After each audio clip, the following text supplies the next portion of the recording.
Private ఉద్యోగంలో చేరాను. నేను కన్జ్యూమర్ కంపెనీలో దాదాపుగా 2.5 years చేశాను. మన లిక్కర్ ఇండస్ట్రీ, తర్వాత industrial chemicals, AC motor copper వైర్స్లో, తర్వాత డిప్లొమా కూడా చేశాను. Junior diploma in cooperation, Andhra Pradesh state cooperative.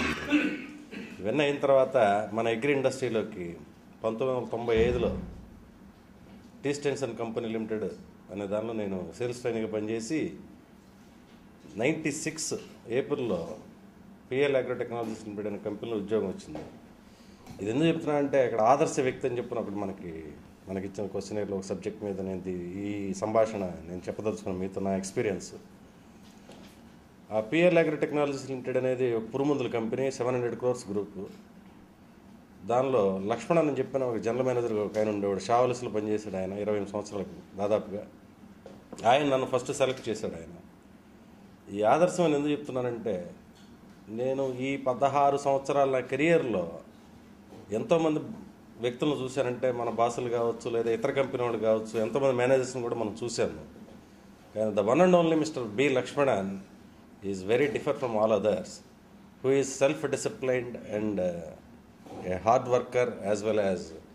చెప్పడమే కాదు, ఆయన మాట, ఆయన పాటించే తీరు, ఆయన చెప్పే విధానం అన్నీ కూడా మన కెరీర్లో ఎన్నో రకాలుగా ఉపయోగపడుతుంది. ఆయన కూడా ఎంతో కష్టపడి వచ్చాడు. 1965లో ఆయన కెరీర్ స్టార్ట్ చేస్తున్నాడు. దాదాపుగా షావల్స్లో 28 సంవత్సరాలు చేసిన తర్వాత పిఎల్ అగ్రో టెక్నాలజీస్ నుండి జీఎంగా వచ్చాను, జనరల్ మేనేజర్ కింద. తమిళియన్ ఆయన. నేను కెరీర్లో ఇంతకాలం ఈ 16 సంవత్సరాల కెరీర్లో ఆయన ప్రభావం నా మీద చాలా ఉంది. ఆయన కన్నా కూడా ముందుగా చెప్పుకోదగ్గది మా ఫాదర్. అసలు ముందుకు ఇనీషియల్గా ఆయన గురించి చెప్పుకోవాలి. ఎందుకంటే మా ఫాదర్ తన 14 ఏళ్ల నుంచి ఆయన జాబ్లో ఉన్నారు. ఆయన కూడా చాలా లో ప్రొఫైల్. నా స్వభావానికి పూర్తి విరుద్ధం ఆయన చాలా స్లోగా ఉంటారు, కామ్గా ఉంటారు.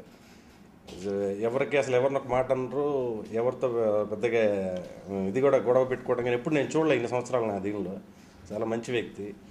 ఇటువంటి వ్యక్తుల ప్రభావం వల్ల నేను నేర్చుకుంది ఏంటంటే, నా ఈ 36 సంవత్సరాల జీవితంలో ఫస్ట్ ఆఫ్ ఆల్ మన వల్ల పక్క వాళ్ళకి ఎటువంటి నష్టము లేదా మానసికంగా కష్టము జరగకూడదు. వీలైతే సహాయం చేయడం, లేని పక్షంలో సైలెంట్గా కూర్చోవడం తప్ప ఇతరుల గురించి మనం చెడుగా మాట్లాడటం కానీ, లేకపోతే ఇతరులను ఇబ్బంది పెట్టే పనులు చేయటం కానీ చేయకూడదు. రెండవది ఏంటంటే, అబద్ధం ఆడకుండా ఉంటాం. మనిషికి ఉండే అత్యద్భుతమైన వరం స్నేహితుడు. బంధువుల కన్నా కూడా మిత్రుడే చాలా విషయాల్లో ఎన్నో రకాలుగా మనకి హెల్ప్ చేస్తూ ఉంటాడు. అట్లాగే మంచి మంచి మిత్రులను పొందడం కూడా ఒక వరం అది. అటువంటి మిత్రులు నాకు చాలామంది ఉన్నారు ఇండస్ట్రీలో కానీ, నాతో పాటు చదువుకున్న వ్యక్తుల్లో కానీ, నాతో పాటు మిగతా. అలాగే ఈ లైఫ్లో నేను ఎంతోమంది మిత్రులను సంపాదించుకోగలిగాను, చాలా గర్వంగా చెప్తున్నాను.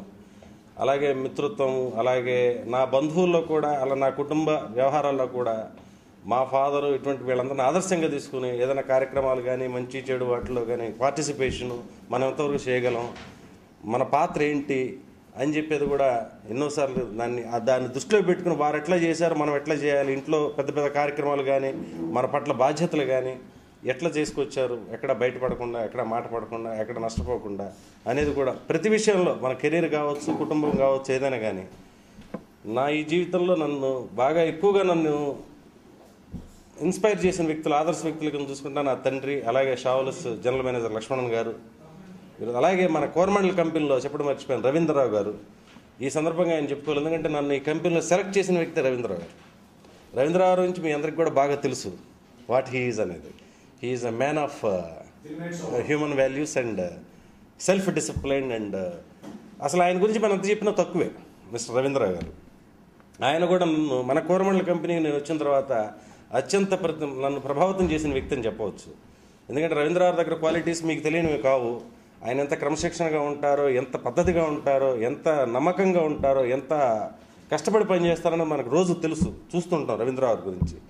ఈ కంపెనీలోకి వచ్చిన 7 సంవత్సరాల్లో నన్ను అత్యంత ప్రభావితం చేసిన వ్యక్తులు ఆయన కూడా ఒకరు.